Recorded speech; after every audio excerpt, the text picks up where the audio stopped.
আমি এই চাল কুমড়ার পাতাকে অল্প একটু ভাপ দিয়ে নিয়েছি, এবার আমি নামিয়ে নেব।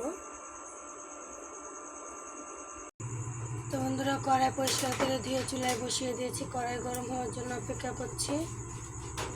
কড়াই গরম হয়ে গেছে, এখন আমি পরিমাণ মতো সরিষার তেল দিয়ে দেবো।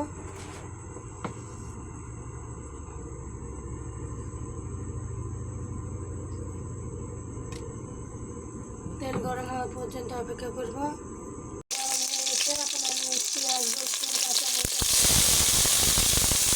পেঁয়াজ রসুন কাঁচামরিচ লাল লাল করে ভাজা হয়ে গেছে, এখন আমি চাল কুমড়ার পাতাগুলো দিয়ে দেবো।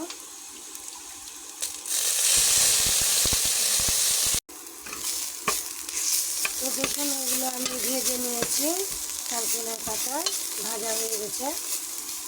এগুলো এখন আমি তুলে নেব। আমি এগুলো ব্লেন্ডার জায়গায় তুলে নিয়েছি, এগুলো আমি ব্লেন্ড করে নেব। তো দেখুন বন্ধুরা, ব্লেন্ডারে আমি এইভাবে ব্লেন্ড করে নিয়েছি। তো এগুলো এখন আমি তুলে নেব। এখানে আমি পরিমাণ মতো লবণ দিয়ে দিলাম। আমি পরিমাণ মতো সরিষার তেল দিয়ে দেবো। দিয়ে এগুলো ভালো করে মেখে নেব।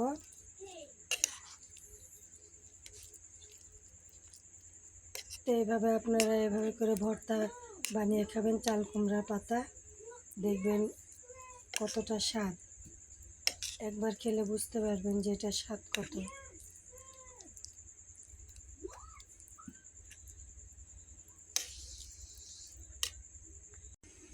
তো এরকম নতুন নতুন রেসিপি পেতে চ্যানেলটি সাবস্ক্রাইব করুন, পাশে থাকা বেল আইকনটি ক্লিক করে দেবেন।